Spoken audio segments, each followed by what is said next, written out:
നമസ്കാരം. മലയാളി വാർത്തയിലേക്ക് സ്വാഗതം. ഫരീദാബാദിൽ വൻ സ്ഫോടക വസ്തു ശേഖരം പിടിച്ചെടുത്തതുമായി ബന്ധപ്പെട്ട് അറസ്റ്റിലായ ഡോക്ടർ ഷഹീൻ സയീദി അവരെക്കുറിച്ചുള്ള കൂടുതൽ വിശദാംശങ്ങളാണ് പുറത്തു വരുന്നത്. അവരുടെ വ്യക്തി ജീവിതം തീർത്തും ദുരൂഹമായിട്ടുള്ള ഒരു വ്യക്തിത്വത്തിന് ഉടമയാണെന്നാണ് റിപ്പോർട്ടുകൾ. ഡോക്ടർ ഷഹീൻ ഒരു പുരോഗമന കാഴ്ചപ്പാടുള്ള ആളായിരുന്നുവെന്നും മതവിശ്വാസിയായിരുന്നില്ലെന്നാണ് അവരുടെ മുൻ ഭർത്താവും മഹാരാഷ്ട്ര സ്വദേശിയുമായ ഡോക്ടർ ഹയാത്ത് സഫർ പറഞ്ഞിരിക്കുന്നത്. 2015 ഇരുവരും വേർപിരിഞ്ഞത്. 2015 വേർപിരിഞ്ഞ ശേഷം തനിക്ക് ഷഹീനുമായി ബന്ധമില്ലെന്നും 2 മക്കളും തന്നോടൊപ്പമാണ് താമസിക്കുന്നതെന്നും അദ്ദേഹം പറഞ്ഞു. ഷഹീന്റെ അറസ്റ്റ് വിശ്വസിക്കാനായില്ലെന്നാണ് പിതാവ് സയ്യിദ് അഹമ്മദ് അൻസാരി പറഞ്ഞത്. മകൾ ഇത്തരം പ്രവർത്തനങ്ങളിൽ ഏർപ്പെടുന്നത് താൻ അറിഞ്ഞിരുന്നില്ലെന്നും അദ്ദേഹം കൂട്ടിച്ചേർത്തു. ഇതോടെ കുടുംബവും അവരെ തള്ളി പറയുകയാണ്. പിരിയുന്നതിന് മുൻപ് 2 മക്കളുമായി ഓസ്ട്രേലിയയിലോ യൂറോപ്പിലോ സ്ഥിരതാമസമാക്കണമെന്ന് ഷഹീൻ ആഗ്രഹിച്ചിരുന്നുവെന്നും ഓസ്ട്രേലിയയിലേക്ക് പോകുന്നതിനെ ചൊല്ലി തങ്ങൾക്കിടയിൽ അഭിപ്രായ വ്യത്യാസങ്ങൾ ഉണ്ടായിരുന്നുവെന്നും ഡോക്ടർ ഹയാത്ത് വ്യക്തമാക്കി. ഷഹീന്റെ കുടുംബവുമായി ഹയാത്ത് ഇപ്പോഴും അടുപ്പത്തിലാണ്. ഇത് ഷഹീന്റെ അച്ഛനും സമ്മതിക്കുന്നു. ഷഹീൻ അവസാനമായി താനുമായി സംസാരിച്ചത് 1 മാസം മുൻപാണെങ്കിലും മകളുടെ മുൻ ഭർത്താവായ ഡോക്ടർ ഹയാത്ത് സഫറുമായി താൻ എല്ലാ ആഴ്ചയും സംസാരിക്കാറുണ്ടായിരുന്നുവെന്നും അഹമ്മദ് അൻസാരി പറഞ്ഞു. വനിതാ വിഭാഗം രൂപവൽക്കരിക്കാൻ ലക്ഷ്യമിട്ട് ജെയ്ഷെ-ഇ-മുഹമ്മദ് നടത്തിയ റിക്രൂട്ട്മെന്റ് ഡ്രൈവിനിടെയാണ് ഷഹീൻ ഭീകരവാദത്തിലേക്ക് ആകർഷിക്കപ്പെട്ടതെന്നാണ് സൂചന. തങ്ങളുടേത് വീട്ടുകാർ തീരുമാനിച്ചുറപ്പിച്ച വിവാഹമായിരുന്നു. പിരിഞ്ഞ ശേഷം മക്കൾ താൻ എനിക്കൊപ്പമാണ്. ഓസ്ട്രേലിയയിലേക്ക് കുടിയേറുന്നതിൽ താനും ഷഹീനുമായി ഭിന്നതയുണ്ടായിരുന്നു. മക്കൾ അവളോട് സംസാരിക്കാറില്ല. ഷഹീൻ പൾമണോളജി അധ്യാപികയായിരുന്നുവെന്നും 2006 അവർ ബിരുദം പൂർത്തിയാക്കിയതെന്നും ഡോക്ടർ ഹയാത്ത് സഫർ പറഞ്ഞു. ഷഹീന് 2 സഹോദരങ്ങളാണുള്ളത്. മൂത്തയാൾ ഷോയിബ് അച്ഛൻ സയ്യിദ് അഹമ്മദ് അൻസാരിക്കൊപ്പം താമസിക്കുന്നു. അഞ്ചൻ പർവേസ് അൻസാരി വിവാഹ ചടങ്ങുകൾക്കിടെ ഒഴികെ ഷഹീൻ ഒരിക്കലും ബൂർഖ ധരിച്ചിരുന്നില്ല. ബൂർഖ ധരിച്ച് അവളെ താൻ കണ്ടിട്ടേയില്ല.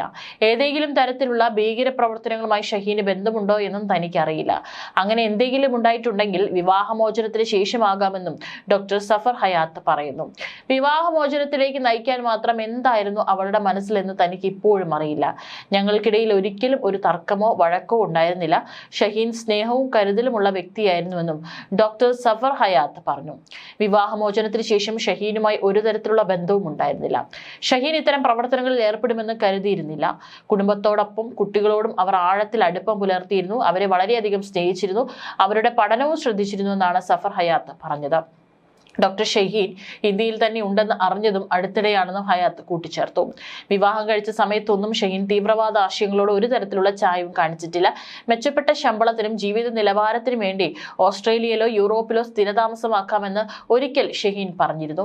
എന്നാൽ നമുക്കിവിടെ നല്ല ജോലി ഉണ്ടെന്നും കുട്ടികളുമൊത്ത് നല്ല ജീവിതമാണ് നയിക്കുന്നതെന്നും താൻ പറഞ്ഞു. നമ്മുടെ ബന്ധുക്കളെല്ലാം ഇവിടെയാണുള്ളത്. അവിടെ പോയാൽ നമ്മൾ ഒറ്റപ്പെട്ടു പോകുമെന്നും ഷഹീനോട് പറഞ്ഞിരുന്നുവെന്നും നേത്രരോഗ വിദഗ്ധൻ കൂടിയായ ഡോക്ടർ സഫർ ഹയാത്ത് കൂട്ടിച്ചേർത്തു. തന്റെ സഹോദരിക്ക് ഭീകര സംഘടനകളുമായി ബന്ധമുണ്ടെന്ന് വിശ്വസിക്കാനാകുന്നില്ലെന്നും ഡോക്ടർ ഷഹറിന്റെ മൂത്ത സഹോദരൻ മുഹമ്മദ് ഷോയിബ് പറഞ്ഞു. കുടുംബവുമായി കഴിഞ്ഞ 4 വർഷമായി ഷഹീൻ ഒരു ബന്ധവുമില്ല. 4 വർഷം മുമ്പാണ് ഷഹീൻ വീട്ടിൽ വിളിച്ച് സംസാരിച്ചതെന്നും ഷോയിബ് പറഞ്ഞു. ഫരീദാബാദിലെ അൽ ഫലാഹ് മെഡിക്കൽ കോളേജിൽ ഡോക്ടറായി ജോലി ചെയ്യുകയായിരുന്നു ഷഹീൻ. സംഘത്തിലേക്കുള്ള റിക്രൂട്ട്മെന്റ് പ്രവർത്തനങ്ങൾക്ക് അവർ മേൽനോട്ടം വഹിക്കുകയും 35 മുതൽ 40 ലക്ഷം രൂപ വരെ വരുന്ന ഫണ്ട് കൈമാറ്റം ഏകോപിപ്പിക്കുകയും ചെയ്തതായി. ഇതിൽ ഭൂരിഭാഗവും അവരുടെ ബന്ധങ്ങൾ വഴിയാണ് കൈമാറ്റം ചെയ്യപ്പെട്ടതെന്നും വിലയിരുത്തലുകളുണ്ട്. ഷഹീൻ ഇതിനു മുൻപ് ഉത്തർപ്രദേശിലെ കാൺപൂരിലുള്ള GSC മെഡിക്കൽ കോളേജിൽ ലെക്ചറായി ജോലി ചെയ്തിരുന്നു. പബ്ലിക് സർവീസ് കമ്മീഷൻ വഴിയാണ് അവർക്ക് നിയമനം ലഭിച്ചത്. എന്നാൽ മുന്നറിയിപ്പില്ലാതെ ജോലിക്ക് ഹാജരാകാതിരിക്കുന്നത് പതിവായതോടെ 2021 അവരെ ജോലിയിൽ നിന്ന് പിരിച്ചുവിട്ടു. ആരെയും അറിയിക്കാതെ ഷഹീൻ പുറത്തു പോകുമായിരുന്നുവെന്നും അൽഫല സർവകലാശാലയിലെ സഹപ്രവർത്തകനും പ്രതികരിച്ചു. ഡോക്ടർ ഷഹീൻ ഷാഹിദിന്റെ യാത്രകളും മുൻകാല ബന്ധവും അന്വേഷിക്കും. സ്ഫോടനമുണ്ടായ കാർ ഓടിച്ച ഡോക്ടർ ഉമർ നബിയുടെ സുഹൃത്താണ് ഷഹീൻ ഷാഹിദ്. ഷഹീൻ ഷാഹിദിന്റെ മുൻ ഭർത്താവ് സഫർ ഹയാത്ത് മഹാരാഷ്ട്ര സ്വദേശിയായതിനാൽ അവിടെയുള്ളവരുമായുള്ള ബന്ധവും അന്വേഷണ സംഘം പരിശോധിക്കുന്നുണ്ട്. മഹാരാഷ്ട്രയിലെ സുരക്ഷാ ഏജൻസികൾക്ക് മുന്നറിയിപ്പ് നൽകിയിട്ടുണ്ടെന്നും അന്വേഷണ സംഘം അറിയിച്ചു. ഇതിനൊപ്പം ശേഷമാണ് മുൻ ഭർത്താവിന്റെ വെളിപ്പെടുത്തൽ വരുന്നത്. ഭീകരവാദ സംഘത്തിന് ഫണ്ടും മറ്റ് സൗകര്യങ്ങളും ഒരുക്കുന്നതിൽ ഷഹീൻ നിർണായക പങ്ക് വഹിച്ചിട്ടുണ്ടെന്ന സൂചനയുമുണ്ട്. ഇവർ ഒട്ടേറെ തവണ ജമ്മു കാശ്മീരിലേക്ക് യാത്ര നടത്തിയിട്ടുണ്ടെന്നും ഈ യാത്രകൾക്ക് ഭീകരാക്രമണത്തിന്റെ ആസൂത്രണവുമായി ബന്ധമുണ്ടോ എന്ന് കണ്ടെത്താൻ ശ്രമിക്കുകയാണെന്നും ഉദ്യോഗസ്ഥർ അറിയിച്ചു. ശ്രീനഗറിൽ നടന്ന ചോദ്യം ചെയ്യലാണ് ഷഹീൻ ഇക്കാര്യം വ്യക്തമാക്കിയതെന്നും അന്വേഷണ സംഘം വാർത്താ ഏജൻസിയോട് അറിയിച്ചു. ഫരീദാബാദിലെ ഫലാഹ് മെഡിക്കൽ കോളേജിൽ വെച്ച് ഉമർ നബിയുമായി സംസാരിച്ചിരുന്നതായും തീവ്ര നിലപാടുള്ള വ്യക്തിയായിരുന്നു അദ്ദേഹമെന്നും ഷഹീൻ മൊഴി നൽകിയെന്നാണ് വിവരം.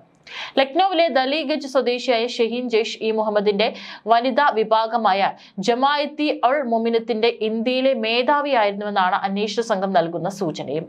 ഡൽഹി സ്ഫോടനത്തിന് ആഴ്ചകൾക്ക് മുമ്പ് പുൽവാമ ഭീകരാക്രമണ കേസിൽ ഗൂഢാലോചന നടത്തിയ ഭീകരന്റെ ഭാര്യ ജെയ്ഷെ മുഹമ്മദിന്റെ വനിതാ വിഭാഗത്തിൽ ചേർന്നു. ഭീകരൻ ഉമർ ഫറൂഖിന്റെ ഭാര്യ അഫീറ ബീബിയാണ് ജമാഅത്തുൽ മുഅ്മിനാത്തിൽ ചേർന്നത്. 2019 പുൽവാമ ഭീകരാക്രമണത്തിന് പിന്നിലെ മുഖ്യ സൂത്രധാരനാണ് ഭീകരൻ ഉമർ ഫാറൂഖ്. അഫീറ ബീബി ഇപ്പോൾ ജമാഅത്തുൽ മുഅ്മിനാത്തിന്റെ പ്രധാന മുഖമാണ്. വനിതാ ബ്രിഗേഡിന്റെ ഷൂറ, അതായത് ഉപദേശക സമിതിയിൽ അംഗം കൂടിയായ അഫീറ ബീബി മസൂദ് അസ്ഹറിന്റെ ഇളയ സഹോദരി സാദിയ അസ്ഹറും സംഘടനയുടെ തലപ്പത്തുണ്ട്. കണ്ടഹാർ വിമാന റാഞ്ചിലെ മുഖ്യ സൂത്രധാരനാണ് സാദിയുടെ ഭർത്താവ് ഭീകരൻ യൂസഫ് അസ്ഹർ. ഇയാൾ ഓപ്പറേഷൻ സിന്ദൂറിനിടെ കൊല്ലപ്പെട്ടിരുന്നു. ഇന്ത്യയിൽ ഭീകര പ്രവർത്തനങ്ങൾ വ്യാപിപ്പിക്കാനുള്ള അസ്ഹറിന്റെ പദ്ധതികൾ നടപ്പാക്കുന്നതിലും പ്രധാന പങ്ക് വഹിക്കുന്നത് സാദിയാണ്. സംഘടനയുടെ പ്രവർത്തനങ്ങൾ മേൽനോട്ടം വഹിക്കുന്നത് അഫീറ ബീബിയും. അഫീറ ബീബിയുടെ ഭർത്താവ് ഉമർ ഫാറൂഖ് ജെയ്ഷെ മുഹമ്മദിലെ കമാൻഡർ ആയിരുന്നു. 2019 ഫെബ്രുവരി 14 സ്ഫോടക വസ്തുക്കൾ നിറച്ച വാഹനം CRPF വാഹനം വ്യൂഹത്തിലേക്ക് ഇടിച്ചുകയറ്റി 40 സൈനികർ കൊല്ലപ്പെട്ട ആക്രമണത്തിന് ഗൂഢാലോചന നടത്തിയത് ഉമർ ഫാറൂഖാണ്. 2019 ജമ്മു കാശ്മീരിലെ ഡാച്ചിഗം നാഷണൽ പാർക്കിൽ നടന്ന ഏറ്റുമുട്ടലിലാണ് ഉമർ ഫാറൂഖ് കൊല്ലപ്പെട്ടത്. ഒക്ടോബർ 8 മസൂദ് അസർ ജെയ്ഷയുടെ വനിതാ ബ്രിഗേഡ് രൂപീകരിക്കുന്നതായി പ്രഖ്യാപിച്ചത്. ഒക്ടോബർ 19 വനിതാ അംഗങ്ങളെ ഗ്രൂപ്പിലേക്ക് കൊണ്ടുവരുന്നതിനായി പാക് അധിനിവേശ കശ്മീരിലെ റാവൽകോട്ടിൽ ഒരു പരിപാടി സംഘടിപ്പിച്ചിരുന്നു. ഹമാസ്, LTTE എന്നിവയുടെ മാതൃകയിൽ സ്ത്രീകളെ ഉപയോഗിച്ച് തങ്ങളുടെ ശൃംഖല ശക്തിപ്പെടുത്താനും ചാവേർ ആക്രമണങ്ങൾക്ക് അവരെ സജ്ജമാക്കാനുമാണ് വനിതാ ബ്രിഗേഡിലൂടെ ജെയ്ഷെ ശ്രമിക്കുന്നത്. ഏതായാലും കൂടുതൽ വനിതകൾ ഇതിലേക്ക് റിക്രൂട്ട് ചെയ്യപ്പെട്ടിട്ടുണ്ട്. അവരിവിടെ ഭീകരവാദ പ്രവർത്തനം നടത്തി വരികയാണെന്നുള്ള കൂടുതൽ തെളിവുകളാണ് ഇപ്പോൾ ഇതിലൂടെ പുറത്തു വരുന്നത്.